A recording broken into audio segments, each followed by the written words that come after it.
Thank you, everybody. And hello, Charmain.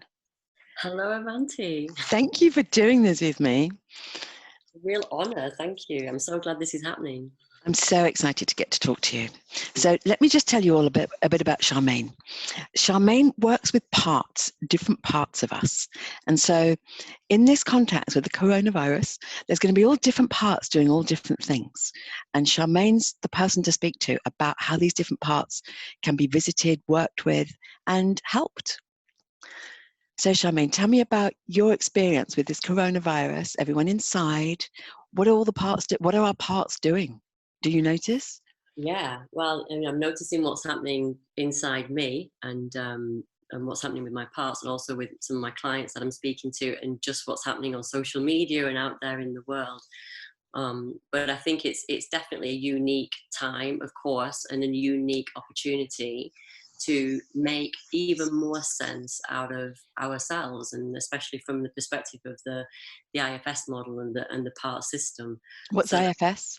So IFS is internal family systems. So it's a newer psychotherapy. It's actually a spiritual psychotherapy developed by a guy called Richard Schwartz over in the States. I talk about it a lot and practice this with clients too. And it's just for me, it's just really describing who we are as human beings, and it gives us a fantastic way of relating to ourselves and understanding, I suppose, what other people might call the ego. This ego, as we might see it as a concept. Actually, when we start to peer into it and look at it on an individual level, it's really a complex arrangement of our beliefs and our belief system, and it's all tied into our emotional system. It's the place where we hold our trauma, and it's the way that we turn up in the world. It's the way that we operate. It's the way that we organize things. It's very preemptive. It's the thoughts that we hear in our minds is coming from not just the ego, but it's coming from these individual autonomous little beings that are actually in there, they're programmed and conditioned. And we talk about the ego being conditioned, but our whole system is conditioned to protect us and to keep us safe. So a lot of the decisions and a lot of things that we're feeling are all to help us to navigate the world safely. So I've often thought of the ego as being that which wants us to be safe, and the spirit as that which wants to be free. And for me, it's like quite often we need the ego to feel safe, the human in us to feel safe, in order for us to be able to feel free. Yeah, absolutely. The sort of in the model, we can sort of see that other part of us being what we call in this model self energy, or the people might call that our divinity, or our spirit within us. And that's always there. It's kind of like that's always kind of in the background, wanting to be free and wanting to express itself in its creativity, and kind of like the soul aspect of us. Whereas the system is kind of making sure that it's okay for us to do that, and making sure that we don't look stupid when we do that, for example, and things like that. So we kind of do have this interplay and this interaction between what we might, sort of naturally want to do, and what we have to sort of be guarded about doing and keep safe. So yeah. So as if the ego is the interface between the spirit and life, as it were. Yeah, okay. I see it like that. Yeah, I see it like that. And so, given that in this scenario, one of the things that I'm really noticing is that we're in a field, and I feel like if we can understand that we're in a field, and the field changes, if you go to someone's house, you're in a certain field. If you go to somebody else's house, you're in a different field. And this particular global field that we're in, there is a hell of a lot of fear in it. So what can we do with that? What can we do, according to IFS, what can we do with these parts of us that are screaming in fear? We're going to lose all our money. We're not going to have a job to go back to, etc., etc. Yeah. We're going to get sick. Yeah, because, the system likes to think that it's kind of in control and it's in charge, and everything's going to be okay as long as everything's okay out there. So we put a lot of effort into making everything safe and secure in our world, so that we can have this relative sense of safety. And that's obviously been turned upside down now, and all the things that we would have in place and on a global scale and in our communities and on an individual level, has all been taken and has all been moved aside. So the system now can't have its sort of go-tos and its things that it would go to for certainty and security are not there anymore. So yeah, it's very, very activating. and a bit anticipating terrible things happening, perhaps if it that infrastructure isn't there for it to feel safe in. And then we've also got other narratives in the background with sort of conspiracy and uncertainty and not knowing what's happening next. So yeah, how do we help these parts that have been kind of conditioned to help us in one way and now can't? And I'm going to be anticipating its worst fears. It's not necessarily our worst fears that we're contending with, it's the system's worst fears of what might happen. So the first thing that we can do is breathe and have compassion for this, have compassion for what's happening. Our system really does think that we need it in order to survive and in order to feel safe. So we can really acknowledge that. And I think what's happening here is like we're beginning to get into a different relationship with it. It's kind of looking for instruction now. It's kind of looking for an upgrade. It might even be realizing as we get into this different relationship that it isn't the one that is driving things, that's calling the shots. And because it's strategies that it's been using up until now, it can't work anymore. So it's prime now. It's absolutely rich and ready for upgrade and for education and for new instruction. If we can just know how to do that, if we can know how to turn into it and to relate to it and be the provider of that, as we're bringing up these new solutions and new ways of being from our souls, from our creativity, that we can almost like start passing that over, if you like, into this system. So let me see if I understand. So there's these parts of us that they've got used to doing a certain job for us, keep checking around, are we safe, are we all right? And now that's redundant. At this time, that is redundant. They've got no job. So of course, they're still doing this movement because that's what they do. That's their movement. But they now need another movement. They need something else to do. Is that it? Yeah, that's kind of it. Yeah, we call them managers. Like there's different kinds of parts in there. So we essentially have parts that are holding trauma, basically, that become exiled, what we call exiled, and they're kind of like repressed, like all those repressed memories or our inner children, and they're in the system. And then we've got these managers that are kind of in front of them that are preempting and checking that the environment's okay, checking that we're not going to get into those circumstances again, and that we can keep the exile safe. So, and they've all kind of like got, I always use the word like algorithm, they're kind of conditioned with their own specific algorithm and their own way of doing that, yeah. So we might have parts that make sure that we look great all of the time, or that, we're out there looking really successful, like we're doing well, that we're earning enough money. And so, yeah, and they're kind of like running away like that, and now might be like stuck, not knowing what to do next. So it's very much the manager parts of the system that we're kind of talking about, but also how the uncertainty in our lives might be resonating with us and triggering fear in the exiles as well. So is it the manager then that would need to be helping these exiled parts?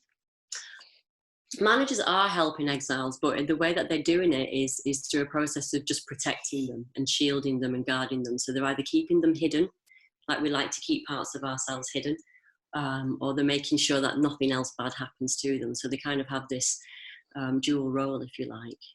But so which bits of us need educating, upgrading, a new way? The manager, but I suppose the whole system does, really. I mean, the exiles need to be healed. They need to be set free from, these traumas and the frequencies that they're held in.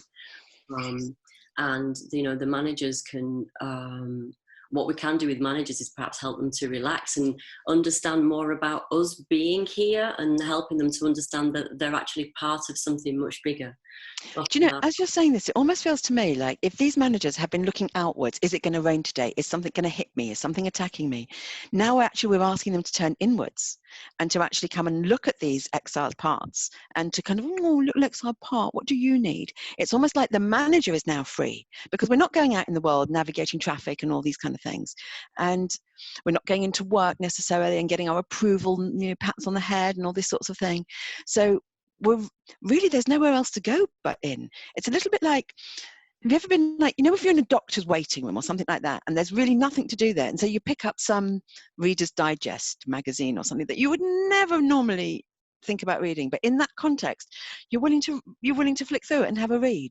It's almost like when there's nothing else to do, we will look inside. Yeah.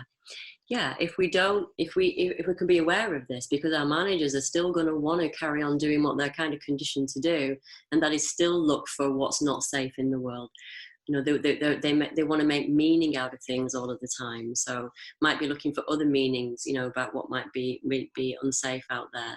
So if we can recognize that, and actually it's about helping them connect to us, so that we can kind of join forces with that as well, and maybe they can relax, and we can bring our what we call self energy into. And how do we do that?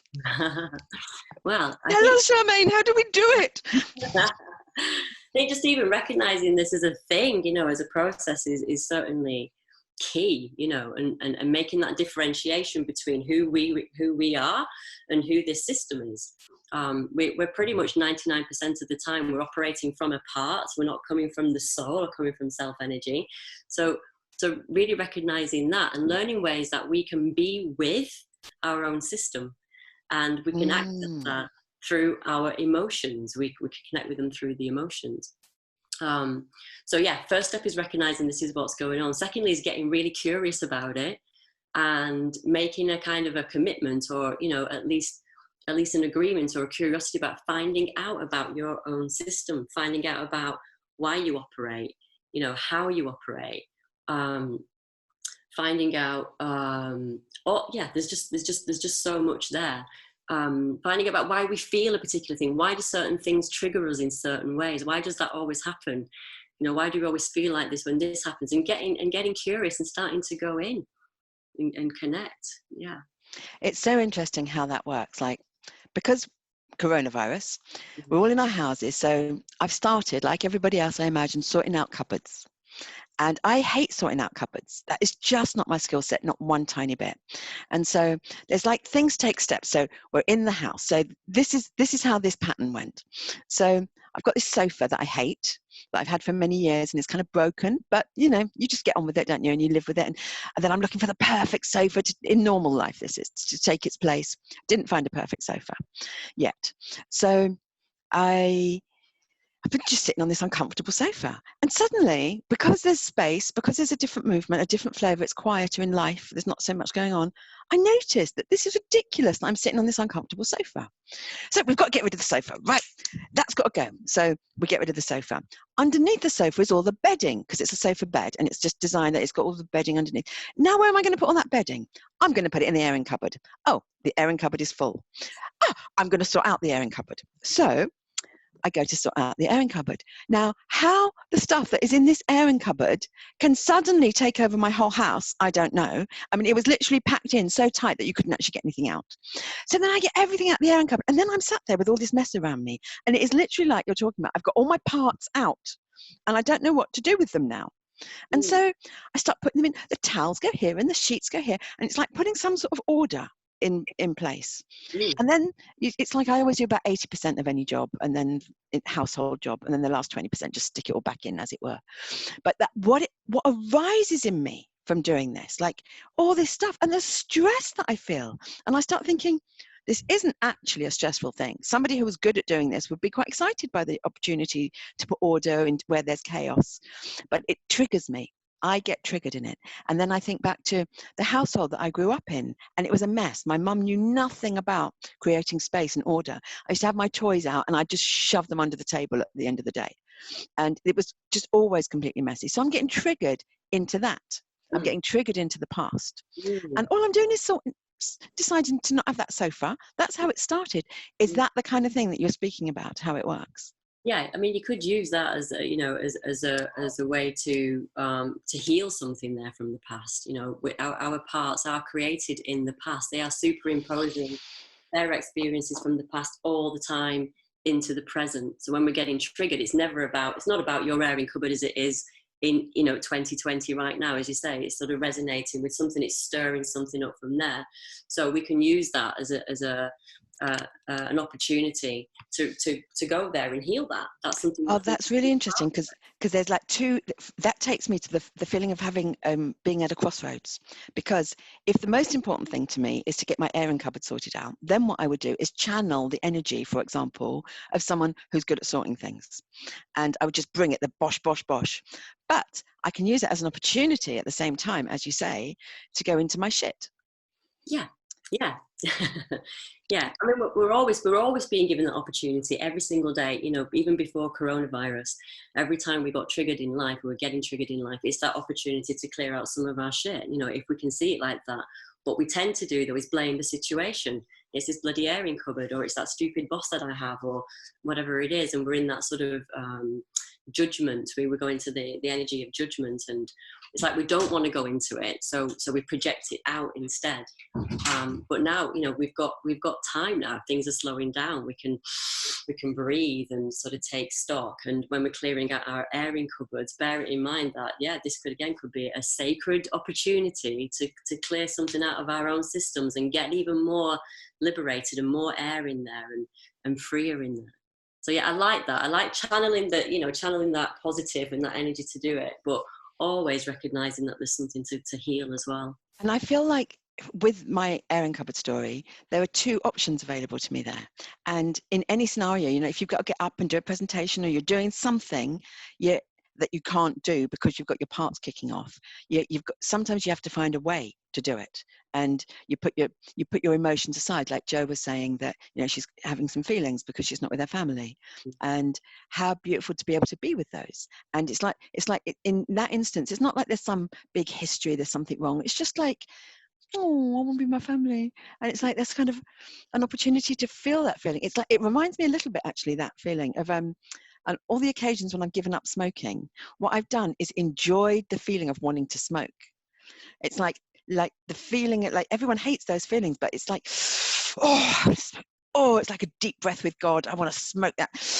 And just having the feeling, like instead of having the cigarette, having the feeling of wanting to smoke, it almost does as not even a placebo. It's another layer. Yeah. I suppose there's like an element of discernment there, you know, and just like really understanding what that feeling is. Oh, this is sadness. This is okay. You know, I can really be with that and honor the parts of us that are missing our families, understandably. You know, we're human beings. We crave connection and closeness. So we're going to have parts that are just going to feel it when we've not.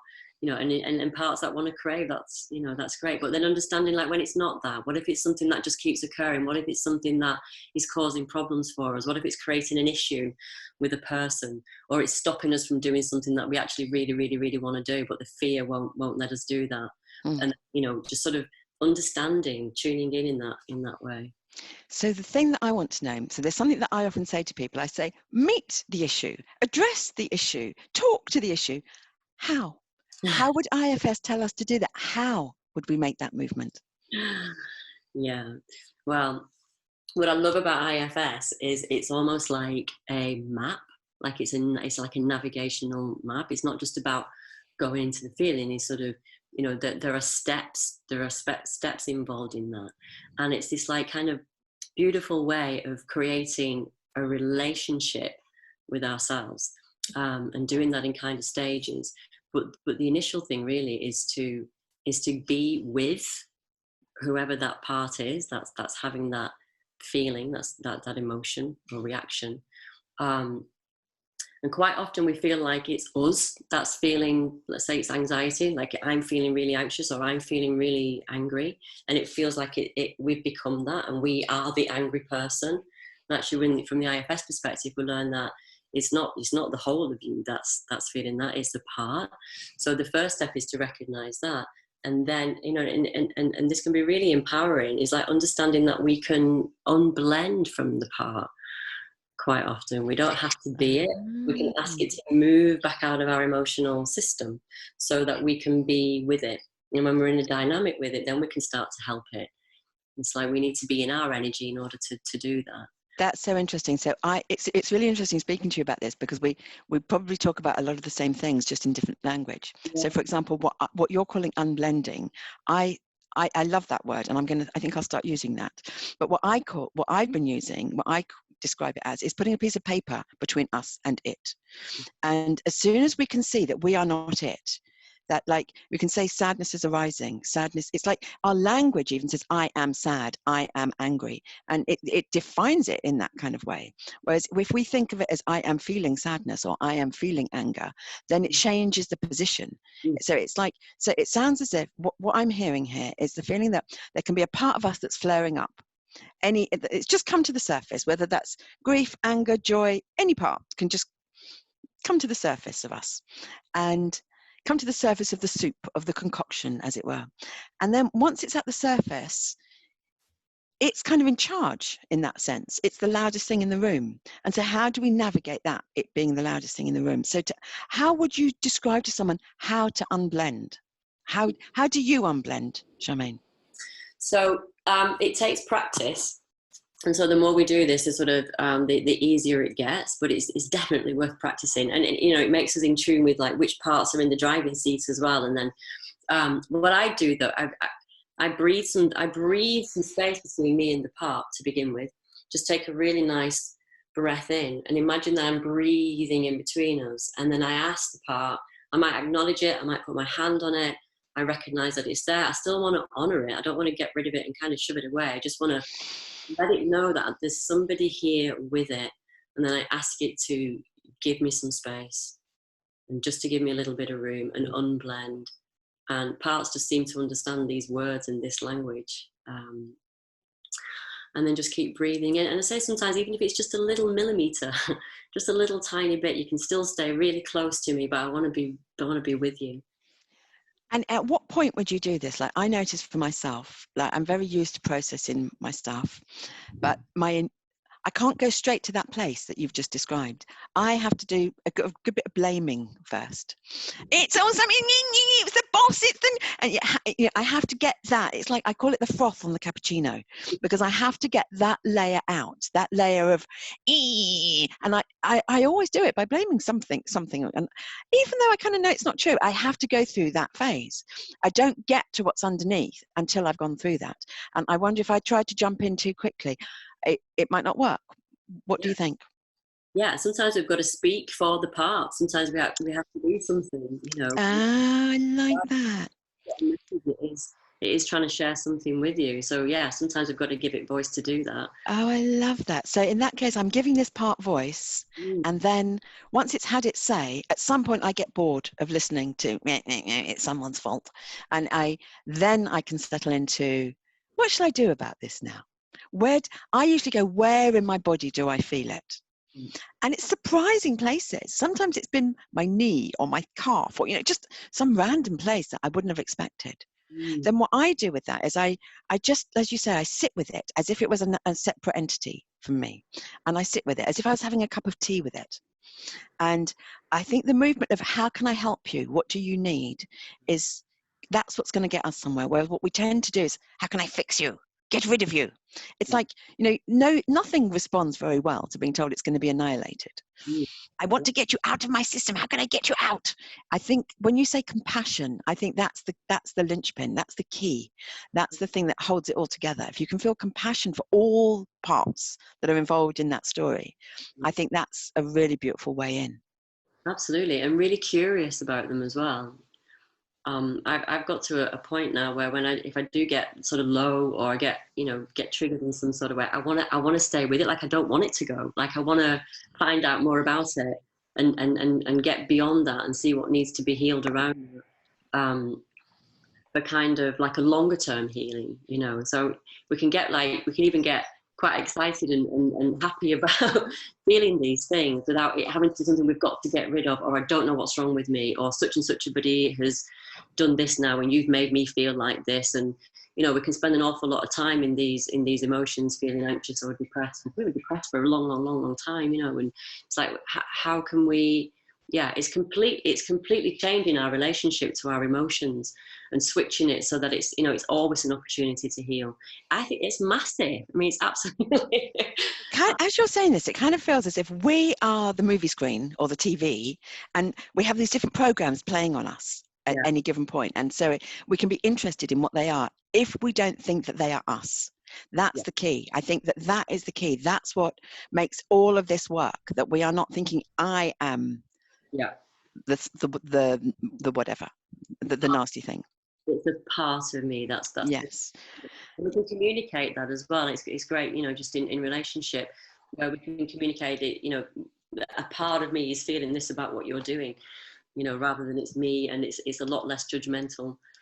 I've seen people, I've often heard people like in women's groups and things, and they say, my child is upset by what you're doing, or my child wants to know that, and I find that that's not a nice way of putting it as well. It's like anything that just puts a little teeny weeny bit of distance between you and it. Yeah. That sounds like the key. Yeah, absolutely. Yeah. And it's helping us to relate in a much more real way. We're complex, multiple beings. And what about when we have a part that has maybe been with us all our lives, and obviously we navigate our lives so that we don't feel those things? If we've got something that's difficult in us, we might we might keep very busy, for example, and now we don't have those same routes to keep busy, or like you say, we're not getting the approval needs met and that kind of thing. So now we've got this opportunity where these parts are still there. These parts are not doing the same things that they've always done necessarily. Some of them may be, but so we've got this opportunity now to look at them in a different way. And I love what you're saying about getting excited about them. Like, I get excited when someone tells me there's something wrong with me, and people think I'm weird for that. But it's like, I get an opportunity to go and look at something, because we don't necessarily know. Like, somebody else can know me actually in a sense better than I know myself, because I've only got my internal experience, where somebody else can feel the nuances of how I am today. They feel a different picture. Like, I'm noticing that in this quietude, I'm noticing that I can feel people. I feel my postman. If the postman leaves a package and he rings the bell and he stands away, I can just feel all of his beingness. It's like, because there's so much quiet around us. So we get an opportunity for these parts now we get an opportunity to relate to them in a different way. We get to stop and to say, what have you got to say? What have you got to say? Now, in terms of the way that I work is that I wait for something to come up. And I don't kind of go fishing for it. But once it's there, it's like, oh, come here, little one. Let me see what you are. Would you recommend that, waiting for them to come up? Or would you recommend actually going to look for them if you know they're there already? Yeah, I think you can do both, certainly. Often with clients, we might purposely trigger something, tune into a memory, or just tune into that argument you just had on the street with somebody over your car. Let's go back into which parts were activated then, and we're sort of going into that part of the system. So you can do it as a kind of a focused go fishing for it and go looking for them. Or we're working with it in real time as life is presenting these things to us.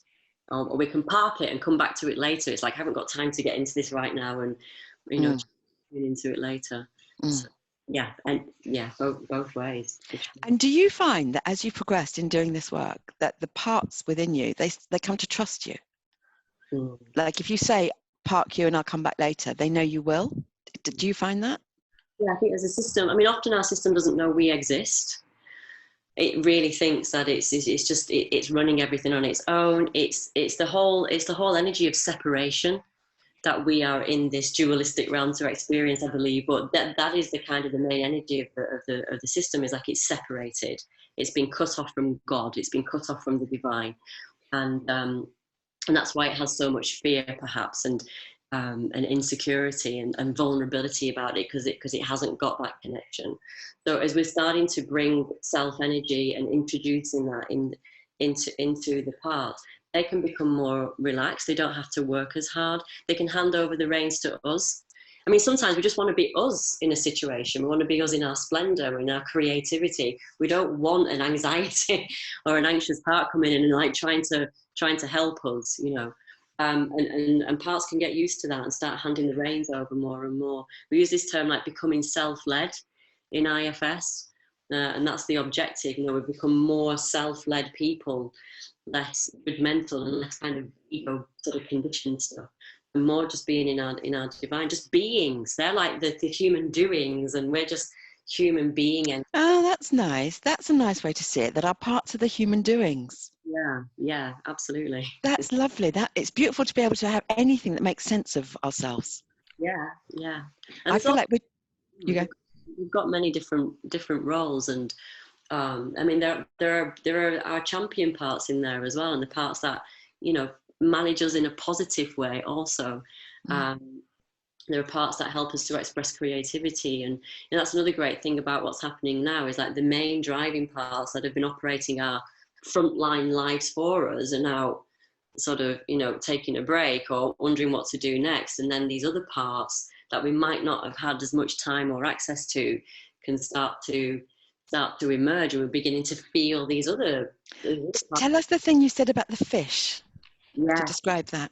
It was gave a live talk last week, and he talked about how, like it is in Venice at the moment, where when all the boats have been switched off and the pollution's gone, and, you know, the people have gone, that the canals have become clear and the fish have started returning into the waters. And, you know, we're hearing these stories from all over the world of these kinds of experiences happening, and so it's like that for us, you know, as we're sort of like quieting these busy parts, and these other parts of the system coming through that can bloom. You know, this might be our new way of operating into the future. This is what we're contemplating as we're questioning all our lives perhaps at the moment, and what we've been kind of just used to doing, and what happens when this moves in and we pick up a paintbrush, or, you know, somebody asks us to do something spontaneously, or, you know, we're making creative projects. And So what I'm with when you say that is it just sounds divine, like getting to that place where these parts are just really happy, like colouring and painting and just enjoying themselves, and it just feels lovely. The transition. How do we go through? Because one of the things that I notice is some of the most beautiful, amazing places we can go to in ourselves. We have to go through the most hideous, ugly doorway to get there. Can I give you an example? So a big thing that's been happening in my life recently has been my father. I've not been in touch with my father for about 30 years. And suddenly life was sort of nudging me to go and see my dad. My dad's Indian, and he was in India. He was in India. And so I went to see him. And now my dad has never been loving towards me, ever. He's never really been part of my life. And I've never felt loved by my dad. I've always felt a bit scared and intimidated by him, because he's kind of marvelous, and he's tall and handsome and intelligent. And I mean, he's great bloke, but not very nice to me. And so, you know, if he was some little shit, I could kind of go, anyway, I didn't like him anyway. But he's kind of magnificent, but didn't like me. So we did this big pilgrimage. A part of it was going to see my dad, who was on his deathbed. And there was something that he'd done to hurt me when I was younger, and I asked him about it. Now we're in this scenario basically where he's got nothing to lose. He's literally about to die. Like at that point, it was like he had days. He said, I don't know how many days I've got left. It was that sort of feeling. So anyway, it transpires that he said, yes, I did do that thing that you thought was hurtful on purpose to hurt you. And I was like, but why would you do that? Come on, I was 20 years old. Why would you do that? And basically he said, because I didn't really give a shit about you. This was my world, and you were somewhere over there. And it was just, and the pain, you know, I cried, and the pain, and my parts would just jump.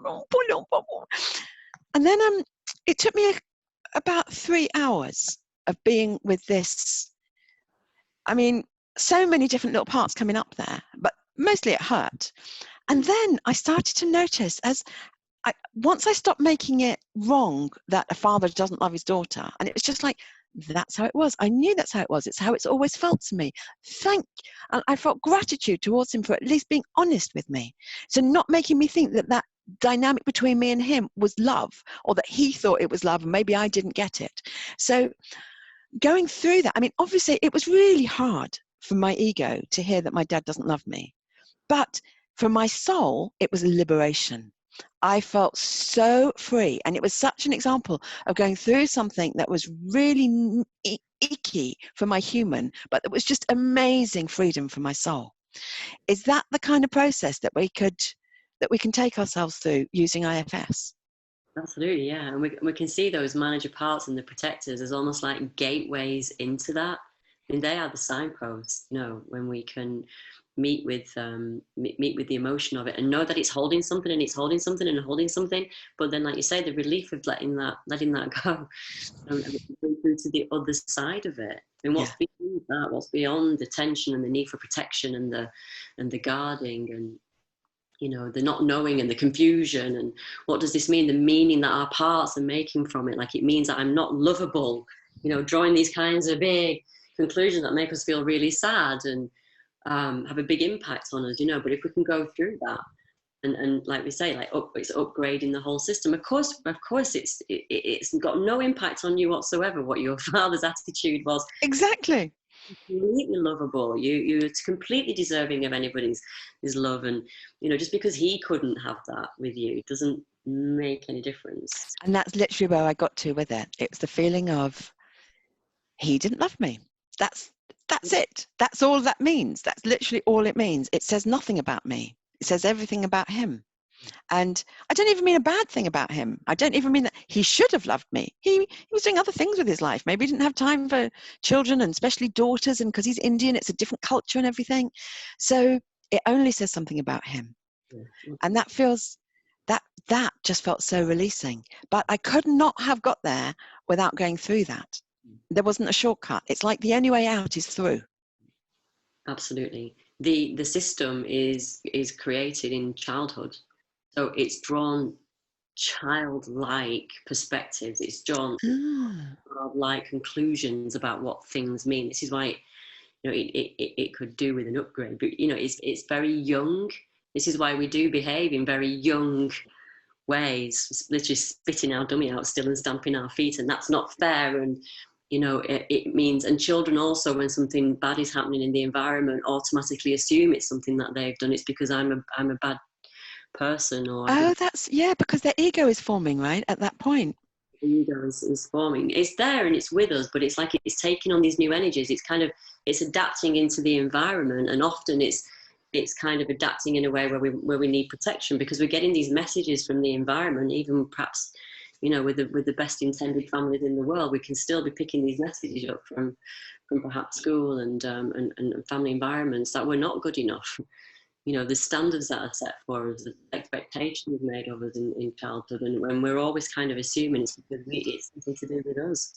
Something else that I would add to that I think is important is that there are two versions of how that happens. Like, if your parents say you're a piece of poo, or why can't you be like your brother, or, that kind of general being given that message that on some level we're not good enough.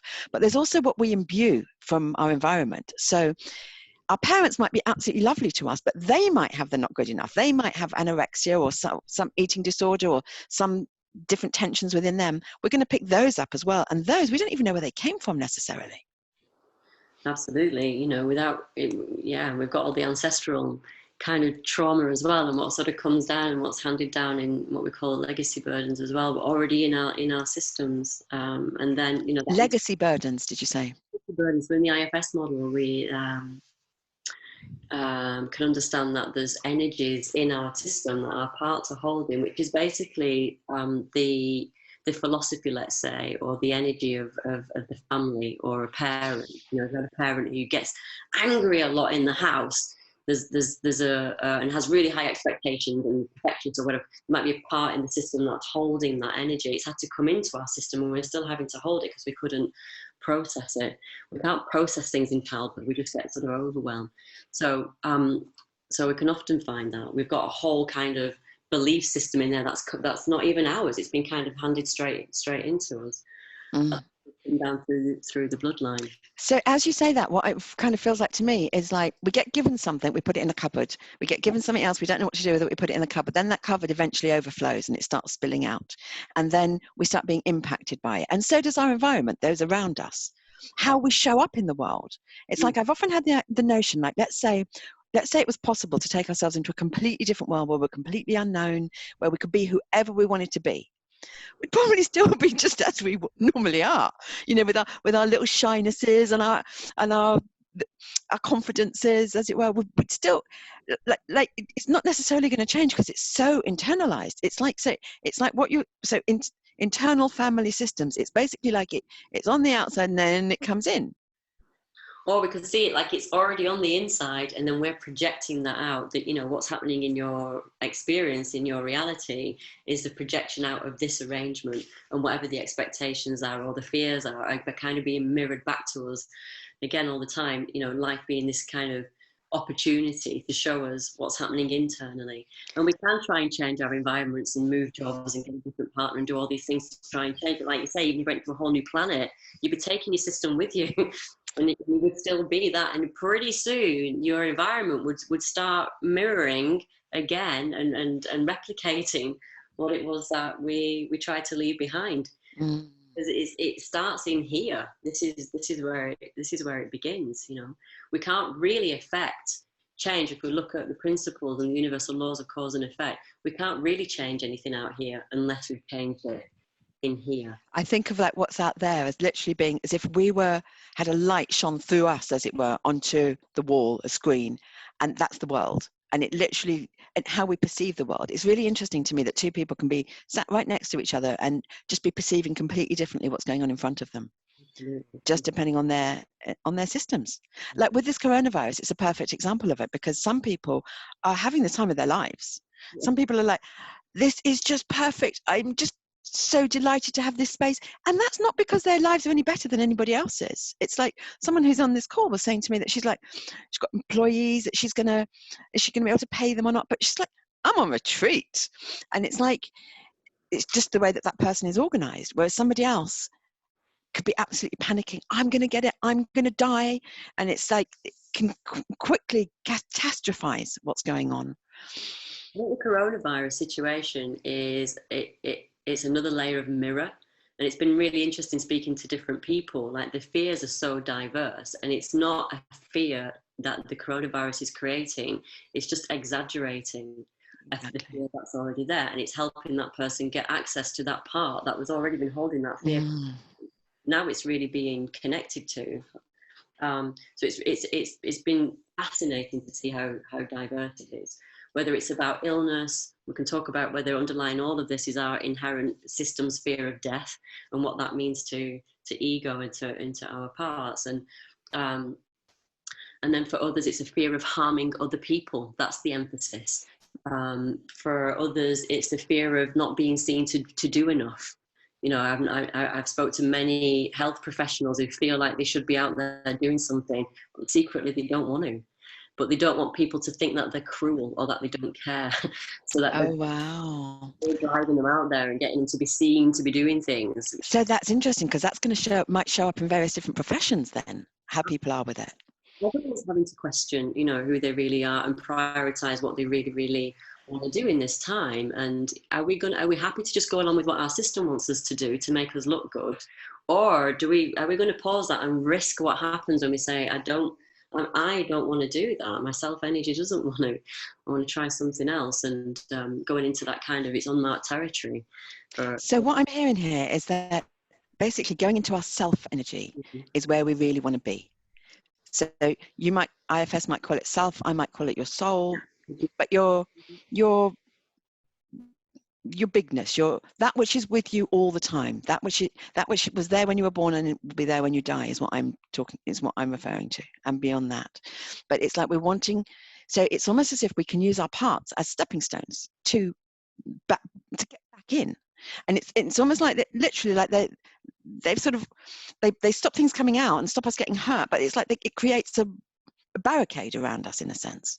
So in this current period, we get to meet everything that's arising in us. We can or we cannot. You know, we can and also I would say that not everything that comes up for us. Sometimes it might just be because we haven't moved our bodies.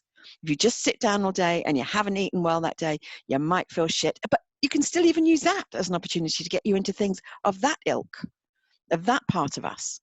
Yeah, why is it we've not moved today? You know, with things like where we might want to exercise or we want to eat well, you know, and we're going to use this time to get really healthy, and then we're just eating chocolate, you know. But looking at ourselves from and trying to find those parts that are stopping us from being healthy and doing those things, the one that just wants to reach out for the chocolate instead. So yeah, whatever it is that's coming up with me. Do you find for yourself that changing your language around it helps, because I'm imagining that it does. Like if I say, oh, there's this part of me wants to, the little girl in me wants to eat chocolate, or the greedy one in me wants to eat chocolate, or if some sort of thing, doesn't have to be negative. I don't mean it like greedy, like it's a bad thing. But when I do that, it diminishes it.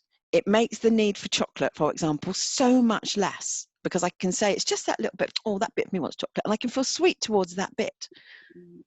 Yeah.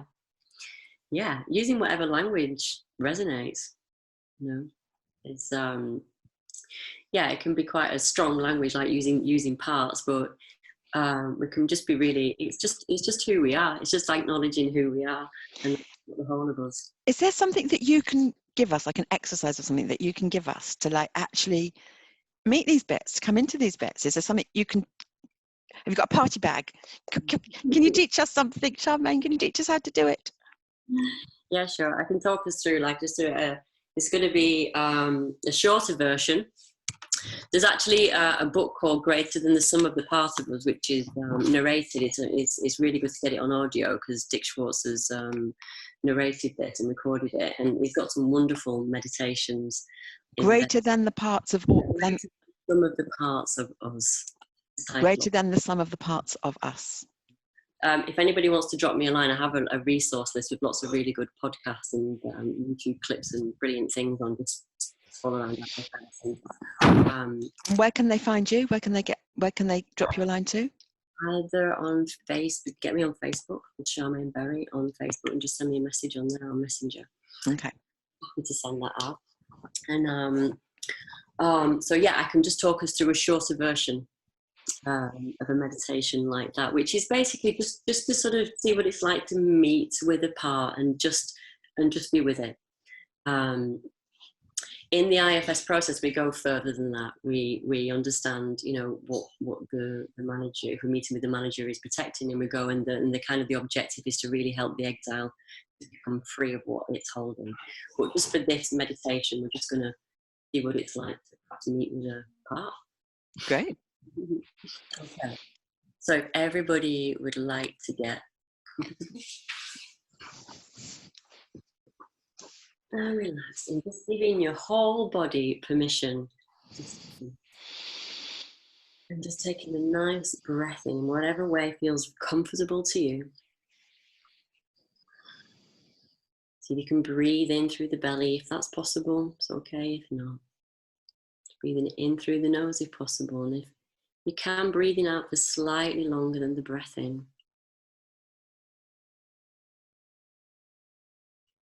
Just allowing a little moment just to connect with ourselves.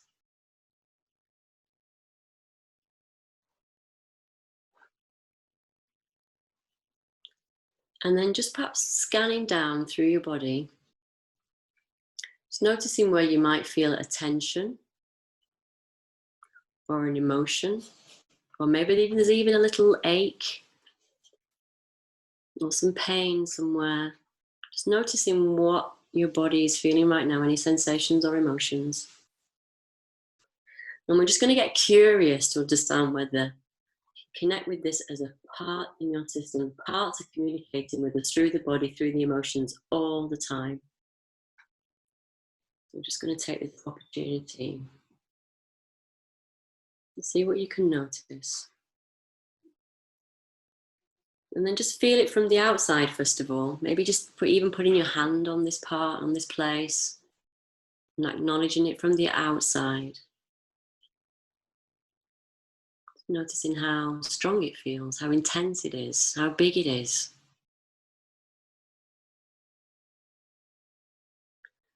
And then taking your mind's eye or your inner eye, directing it towards this part. You're looking at it from the inside. You're actually beginning to take a little sneaky peek into the limbic part, the limbic region in the brain.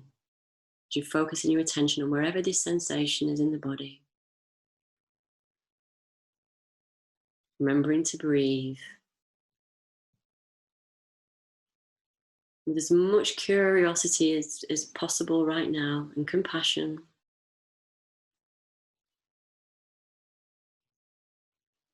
And being very mindful, just noticing whatever comes up for you, whatever comes into your awareness, as you focus your attention, and that could be absolutely anything.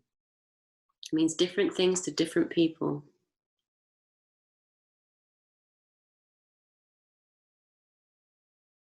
Perhaps you see a version of yourself in this place, or there's a word, or you're in a memory, or maybe it's just swirly lights.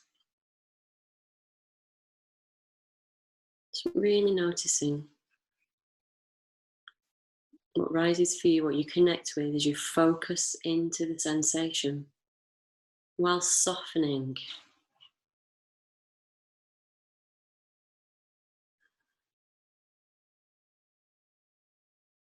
If the feeling really feels like it's you, perhaps you could ask it to unblend a little bit, just to move out of your nervous system, just move it out of the feeling a little bit, just so you can be with it.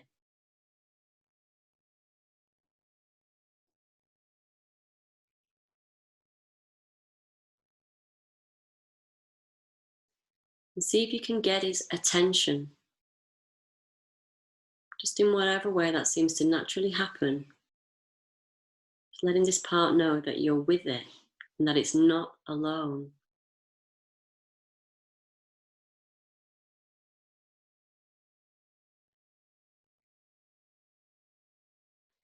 And while you're here with this part, if you are, you could just be asking yourself how you feel towards it. This is a really key question in IFS.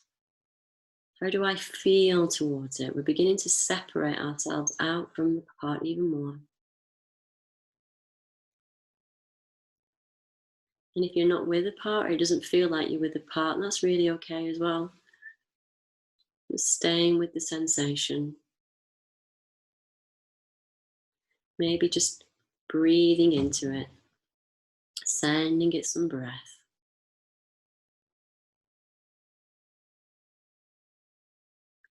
And just checking in again, how do I feel towards this part? And just noticing if another sensation or emotion arises while you ask yourself that.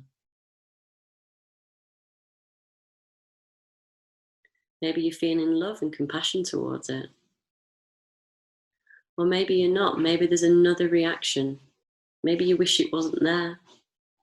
Or you might be frustrated with it. That's all really okay as well, because this is another part.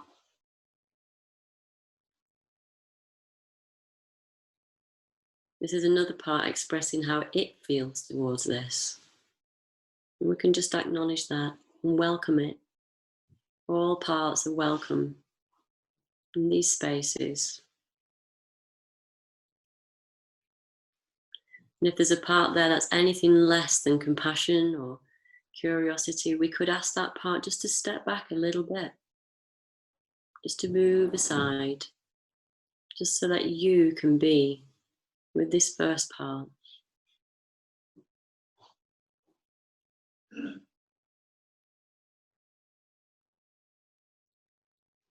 And just be noticing how near or far away from the part you feel. Is it possible to get a little bit closer to it?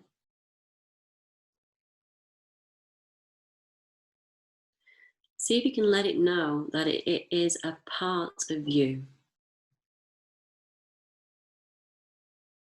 That you feel what it feels.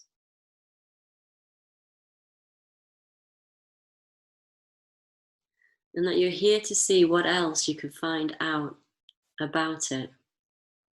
So let's see if there's anything it can share with you about its experience, about who it is. Maybe you could ask it what its role is. What does it do here?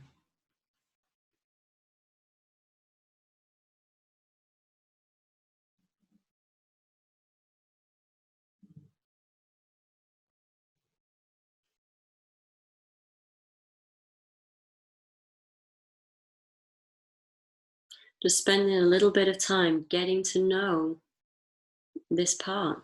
There's no expectation of it. We don't want to get rid of it. We don't want to change anything right now.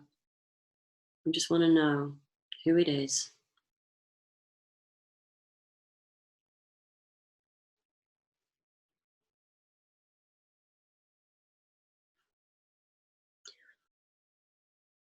Maybe you could ask it also what it fears would happen if it wasn't in this role, if it wasn't doing this work that it does.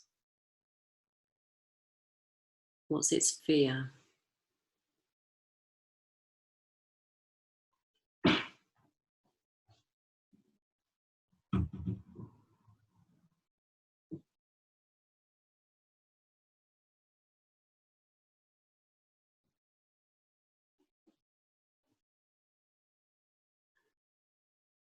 And then perhaps you could ask it if there's anything that it needs right now, anything that would help it. Just right where it's at. Could be something practical or otherwise. Just beginning to let it know that it can have whatever it needs.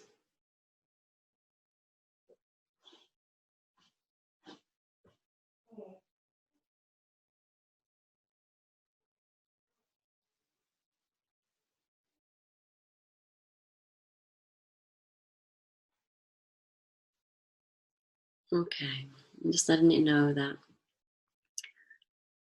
we're going to close this inner space down soon.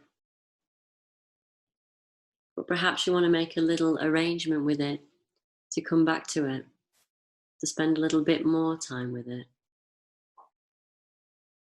to see what further help it could need.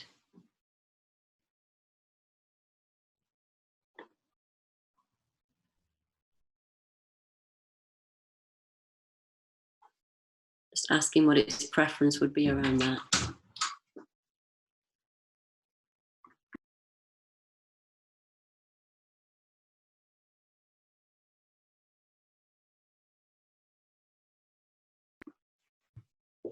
And then if that feels okay and your part seems happy, just gently, just thanking any other parts that you may have asked to step aside, thanking them for being there.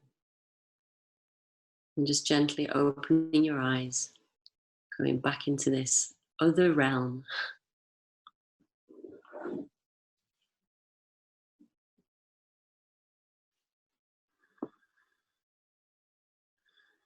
Just taking some nice breaths.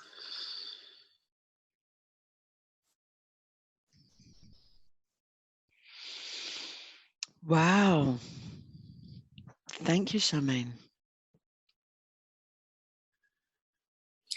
Yeah.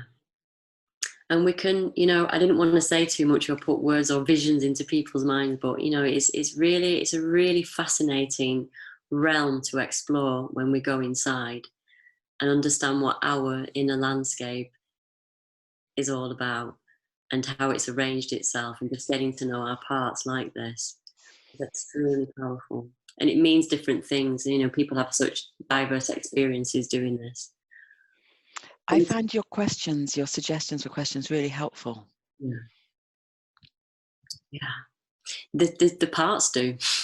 The parts actually love being asked, quite often. No one's ever asked them before. No one's ever gone in there. Since it was created, no one's ever gone in to check or see what felt so important for me in one of the things that you were saying was that the part didn't know it was part of my system.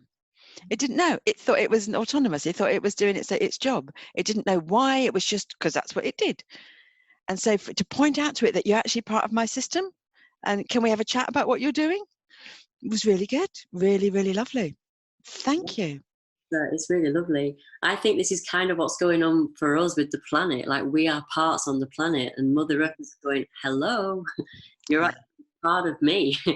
You're not separate autonomous beings just running the show. You're not. And now it's the time to reconnect with that. I see a lot of parallels with doing this inner work with what's happening in the collective now in the world as well. I've got nothing else to say, Charmain. I'm sorry. It's like, that's just like blow me away. That was wonderful. I think that we should begin to end and stop doing the live stream and see if anybody else here has got things they want to ask, especially if they want to ask you. Yeah, That was really lovely. nice to hear about people's experiences Yeah, doing. yeah. Thank you.